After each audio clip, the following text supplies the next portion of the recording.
Aí aqui tem o nome aqui de alguns, né, os primeiros apologistas, né, Aristides, Flávio Justino, Taciano, Atenágoras, Teófilo, Clemente, Orígenes, Irineu, Hipólito, Tertuliano, Cipriano, né, um pessoal que começou aí nessa área da apologética, né, foram os primeiros que começaram ali. Então, geralmente eram pessoas assim, com boa formação, pessoas que eram da área da filosofia, pessoas bem intelectuais, letradas, que começaram a fazer, escrever textos defendendo a fé cristã. E nos dias de hoje, né, nós também temos muitos apologistas na atualidade. Por exemplo, William Lane Craig, bem conhecido aí, tem muita literatura dele, muitos escritos dele, né? Norman Geisler, também é um nome aí bem proeminente da apologética. Alistair McGrath, também é bem conhecido. Francis Schaeffer, R.C. Sproul, Lee Strobel. Então são pessoas aí que são muito fortes nessa área. São pessoas que se dedicam fortemente só nessa área, né? Pessoas que só estudam apologética, né? Que só estudam apologética, só escrevem sobre apologética. Então são pessoas que se dedicam só nessa área. Então, se um dia você quiser comprar um livro, ver algum material dessas pessoas aqui, vocês vão ver coisa boa, né? Que são pessoas especialistas nessa área da apologética. Alguns deles aí já eram até ateus também e se converteram e começaram a se dedicar nessa área. Josh McDowell, C.S. Lewis, é um nome muito forte da apologética, C.S. Lewis. Autor do Cristianismo Puro e Simples. Isso, ele também escreveu. Isso, do livro e do filme, É um cara, assim, muito bom nessa área. Brasileiros, né? Falei que são de estrangeiros, né? Dois aqui que dá para destacar. Nathanael Rinaldi, ele faleceu tem alguns 3 anos, eu acho. Mas ele era um cara, assim, que especialista nessa área de seitas. Ele gostava de estudar religiões e tal, né? Gostava muito dessa área. Ele era da Assembleia de Deus, lá em Santos, São Paulo. O Dr. Paulo Romero, ele também é um cara, assim, muito bom nessa área. Ele tem doutorado nessa área também. Ele escreveu Super Crentes, Evangélicos em Crise e Decepcionados com a Graça, né? É um cara, assim, que é muito bom nessa área. Essa graça aqui é a respeito da Internacional da Graça, do R.R. Soares.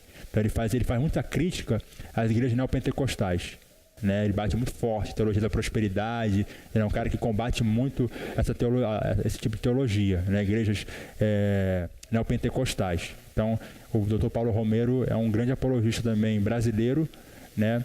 E que tem muitos livros também. Um cara muito bom nessa área aí.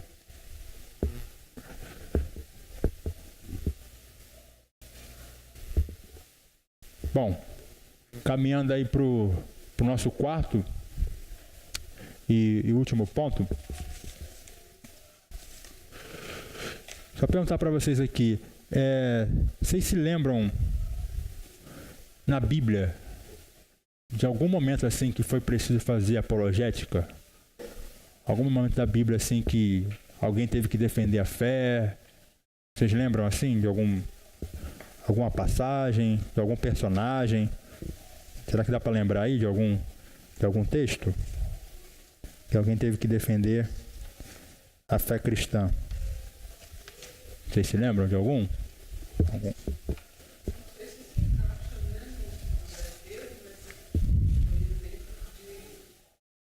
De quem?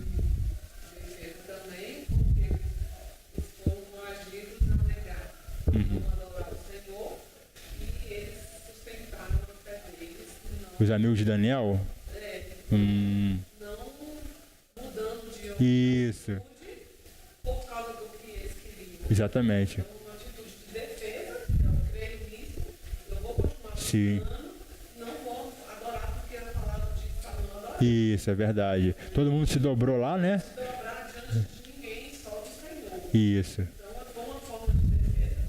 Eu achei interessante, assim, que o próprio rei falou, né?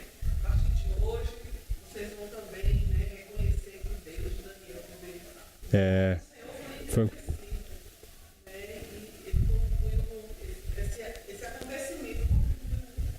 sim, exatamente.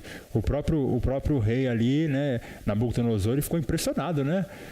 Disse, poxa, não eram 3 que estavam naquela fornalha, eu estou vendo 4 aqui, né? Então, são situações como essa. Por exemplo, ali, lá no primeiro livro dos Reis, capítulo 18, fala de Elias, né, com aqueles profetas de Baal, né? Então teve uma grande guerra ali, né? Um confronto que teve entre eles ali, qual é o Deus verdadeiro? Será que é Baal ou o Deus de Israel? Né? Então, ali Elias estava defendendo a fé no Deus verdadeiro, né? E os profetas estavam defendendo Baal, né? Então, Elias estava defendendo a verdadeira fé no Deus vivo. Por exemplo, na carta de Judas, ela é uma carta que defende a fé cristã. Por quê? Porque os cristãos, os falsos mestres daquela época estavam dizendo o seguinte, ó, nós não somos salvos pela graça, né? Paulo disse que nós somos salvos pela graça. Então, se nós somos salvos pela graça, nós podemos viver uma vida de pecado, de libertinagem, né? Uma vida promíscua, porque nós somos salvos pela graça, né? Paulo até fala, né? Permaneceremos no pecado para que a graça seja mais abundante? De maneira nenhuma, né? Não é porque nós somos salvos pela graça, não vamos viver de qualquer maneira. Muito pelo contrário, vamos viver uma vida santa porque nós somos salvos pela graça. Mas aí eles estavam falando isso, que nós somos salvos pela graça, não vamos viver de qualquer maneira, né?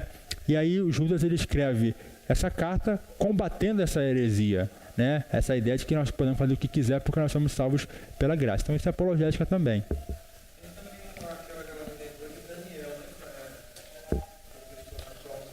Isso, na cova. Isso. Fizeram ali um. Isso. Isso. É verdade. É verdade. A gente é mais o que ele fazia ali, né? As ações dele falavam por ele. Verdade. Por exemplo, lá em Atos, capítulo 17, quando Paulo chega à Grécia, né?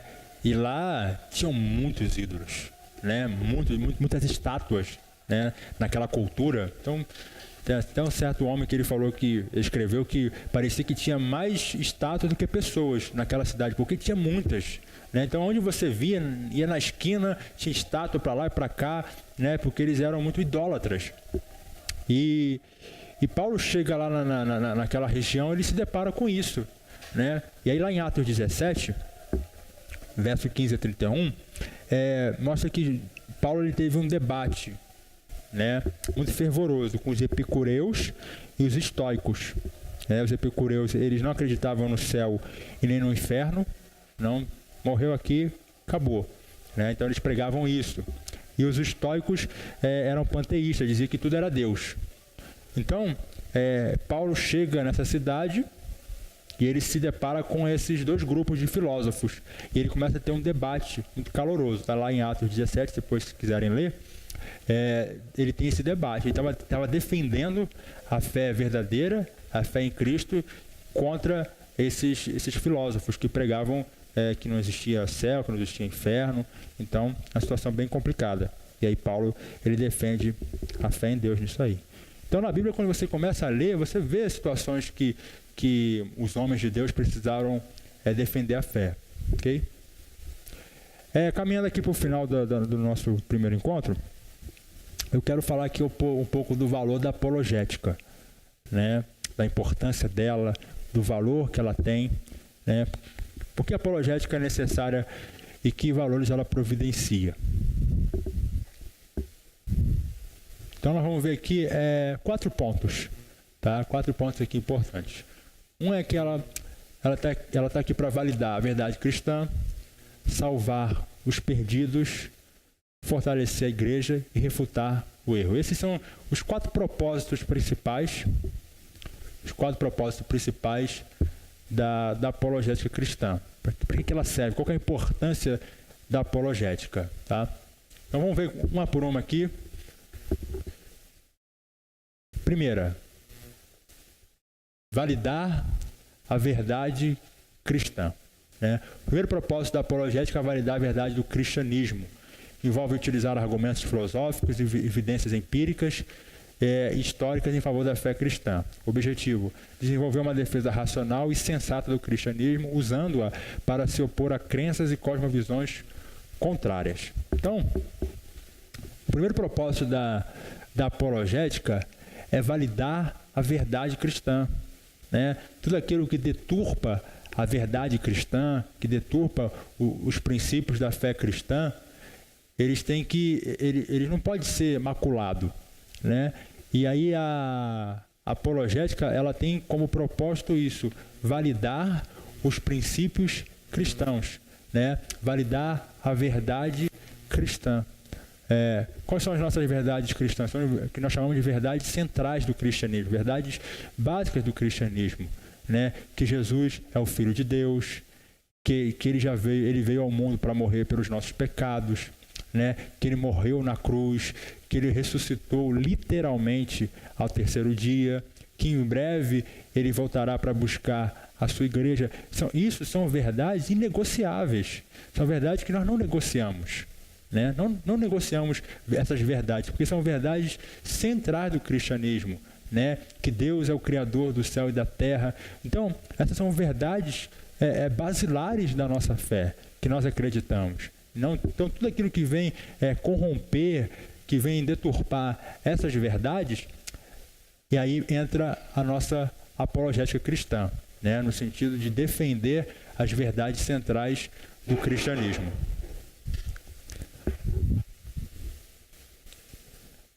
Aqui é um retrato aqui, um exemplo daquilo que eu falei ali em Atos 17, que ele diz aqui, olha: e Paulo, como tinha por costume, foi ter com eles, e por 3 sábados disputou, interessante essa palavra aqui, disputou com eles sobre as Escrituras, expondo e demonstrando que convinha que o Cristo padecesse e ressuscitasse dos mortos, e este Jesus que vos anuncio dizia: Ele é o Cristo.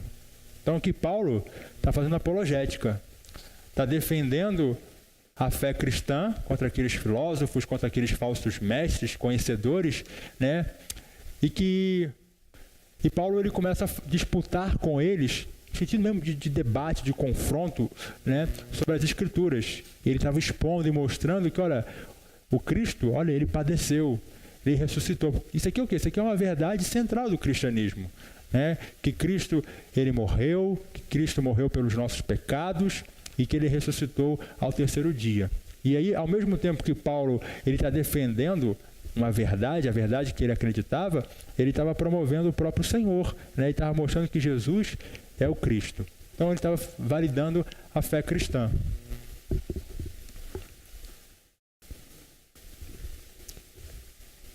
E por que isso é tão importante, né? Por que é tão importante validar a fé cristã? Porque, meus irmãos, as pessoas estão sendo condenadas. As pessoas estão indo para o inferno. Como eu falei anteriormente, muitas pessoas que são pessoas honestas, são pessoas íntegras, são pessoas boas, que nós conhecemos, né? Mas pessoas que estão na ignorância, né? Então, são pessoas que estão iludidas pelas falsas religiões, são pessoas que estão pensando que estão fazendo a coisa certa, mas estão erradas, né? Está no caminho errado, não está no caminho que é Cristo, né? Mas está no caminho errado. Então, por isso que é tão importante nós validarmos a fé cristã. Por isso que é tão importante nós fazermos apologética. Porque às vezes a pessoa está ali, ela está sendo enganada por aquela doutrina mentirosa, aquela doutrina errada. E aí você vem com a apologética, você vem mostrar o Deus verdadeiro, você vem mostrar a pessoa de Cristo, aí os olhos dela se abrem, né? Então, por isso é a importância da apologética, né? Por quê? Porque tem muita gente, olha aqui, a foto ela ilustra bem, né? Um monte de gente aqui, ó, caminhando e caindo, né? Caindo. Então, por isso que a apologética é o apologista chegar aqui e falar no ouvido de cada um aqui, olha, não, Jesus Cristo é o Senhor, Ele é o verdadeiro Deus, e tirar essas pessoas desse caminho. E aí tem tudo a ver com o nosso segundo ponto aqui, né? O segundo propósito da apologética é esse, é salvar os perdidos, né? O grande propósito da apologética é você alcançar aquela pessoa, né? Nós não entramos num debate para mostrar que nós sabemos mais, para mostrar que nós temos um conhecimento melhor, para mostrar que a minha religião é melhor do que a sua. Não é esse o propósito da apologética. O propósito da apologética é salvar os perdidos. O propósito da apologética é abrir os olhos daqueles que estão com os olhos fechados, né? O que o apóstolo Paulo diz? Que o Deus deste século cegou o entendimento dos incrédulos, para que não resplandeça a luz do Evangelho de Cristo. Então, as pessoas que estão aí fora estão com os olhos fechados, elas estão cegas espiritualmente. Né? Elas são tão cegas que elas não conseguem enxergar coisas que são tão, para nós, é algo tão fácil de entender, né? É tão fácil de entender para nós que nós não deveremos adorar nenhum outro Deus, né? É tão claro para nós que nós não devemos fazer imagens de esculturas, é tão claro isso, mas para as outras pessoas isso não é claro, né? Então elas estão cegas espiritualmente. E o propósito da apologética não é você acabar com aquela pessoa, né? Não é destruir aquela pessoa, mas é você salvar aquela pessoa, alcançar aquelas pessoas. Então esse é o grande propósito da apologética, é salvar os perdidos. E aí ele fala que o objetivo não é ganhar um argumento, mas antes persuadir os incrédulos, né?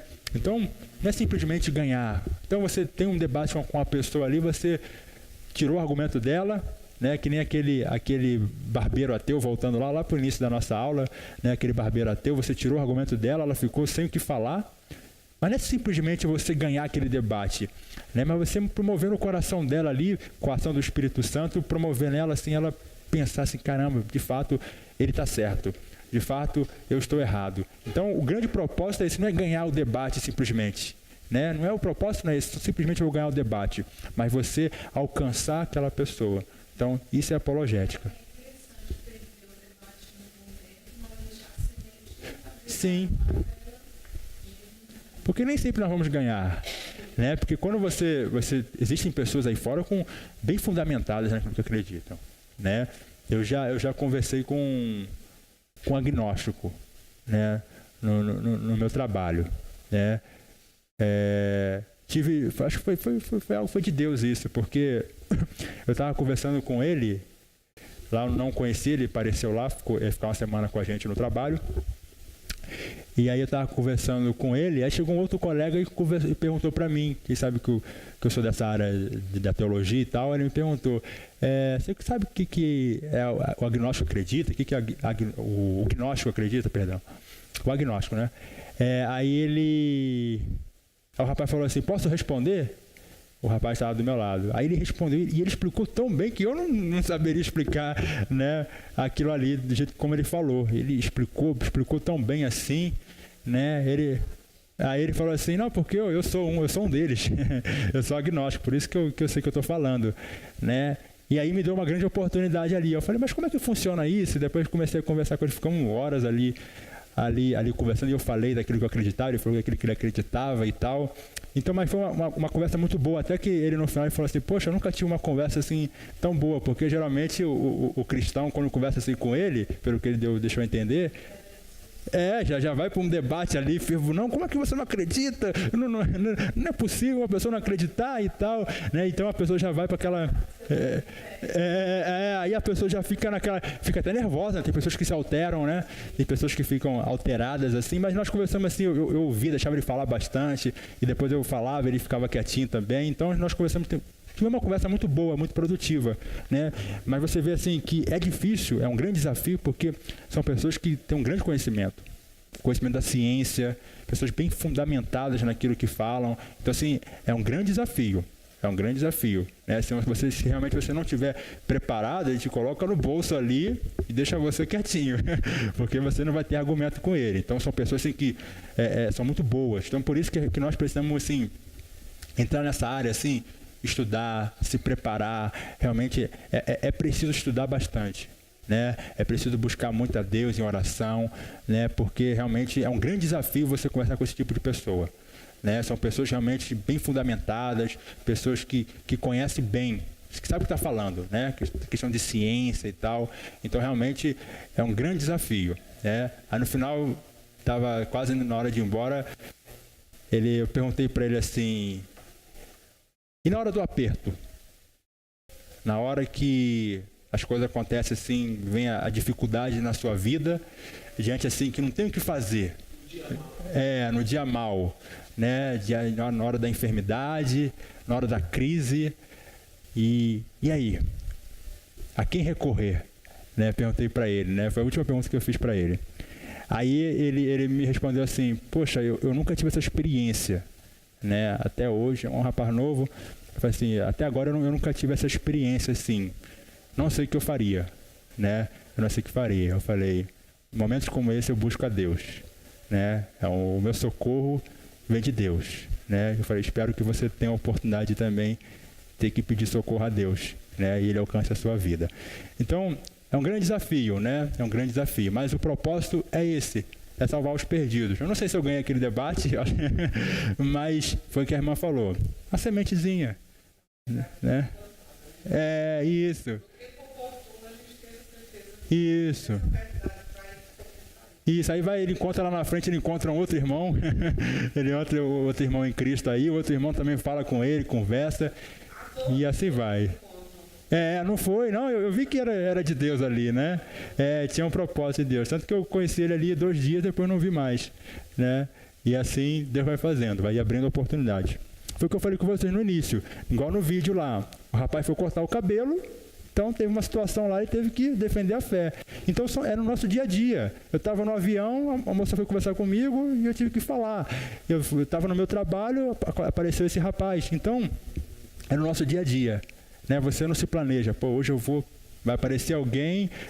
Ele nem se esconde, né? Isso, não se esconde. Serve a Deus, ele fala, a gente fala, igual a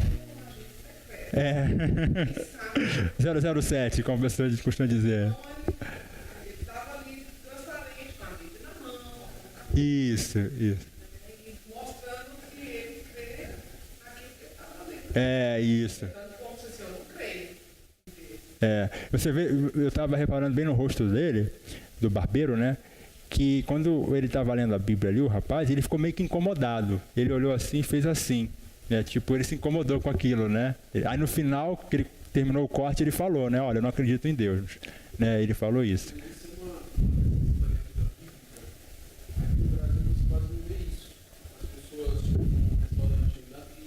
E uma coisa que me surpreendeu muito quando eu morei nos Estados Unidos as pessoas têm muita cultura de ler a Bíblia em qualquer lugar. Então eu entrei uma vez na sorveteria e tinha ela lendo a Bíblia. Sentada, tomando sorvete dela e lendo a Bíblia. Então assim, a gente tem muita cultura, não, mas é revista, mas um livro e tal. Mas parece que quando é a Bíblia, parece que é algo que é para ler só dentro de casa escondido. E lá nos Estados Unidos é algo muito normal. Você se depara com isso. Existe até nessa questão de defesa da fé, um pastor, ele convocou, não era um pastor de jovens, ele convocou todos os jovens para fazer isso com um pegar a Bíblia e levar ou para a faculdade ou para o trabalho e abrir. E quando puder, dar uma lida. Aquilo ali gerou um incômodo tão grande para a sociedade que viviam ali perto daquelas pessoas, que na primeira semana já vieram dezenas de outras pessoas da igreja. Só pelo fato da Bíblia estar aberta, porque você abriu a Bíblia, a pessoa vai te perguntar o que você está lendo. Isso. Por que você está lendo a Bíblia aqui? Exatamente. É a ponte, né? O link que necessitava para falar do nome de Deus. Verdade. Uma estratégia que eles usaram para avançar muito. Aí, que legal. Olha que legal.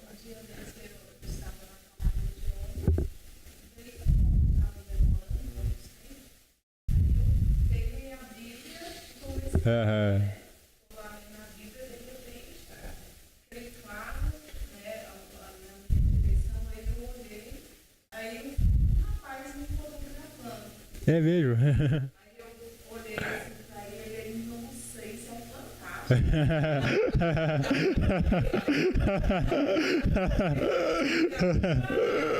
Eu faço isso todo dia, né?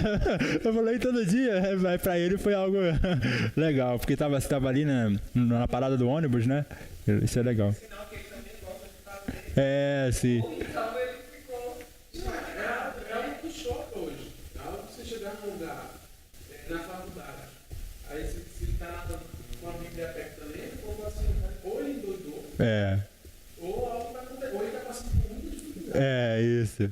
Então, assim, aí quando a pessoa está passando, o que faz? Aí, Deus, você tem que Sim, é. Deus, e aí vai embora. Na quinta-feira, lá na porta da faculdade, tava o pessoal dos Gideões, né? Entregando a Bíbliazinha azul. Aí tava entregando na porta. Aí eu tinha recebido também. Aí tava na sala e estavam chegando algumas pessoas. Caramba, eu ganhei uma Bíblia aqui, o pessoal tá entregando Bíblia na porta da faculdade. Eu falei, não, esse é o livro, a palavra de Deus, leia também e tal, né? Então é sempre uma oportunidade, né? É sempre uma oportunidade, quando você está com a Bíblia aberta ali, você falar de Deus para as pessoas. Então o resultado final desejado é a salvação do incrédulo.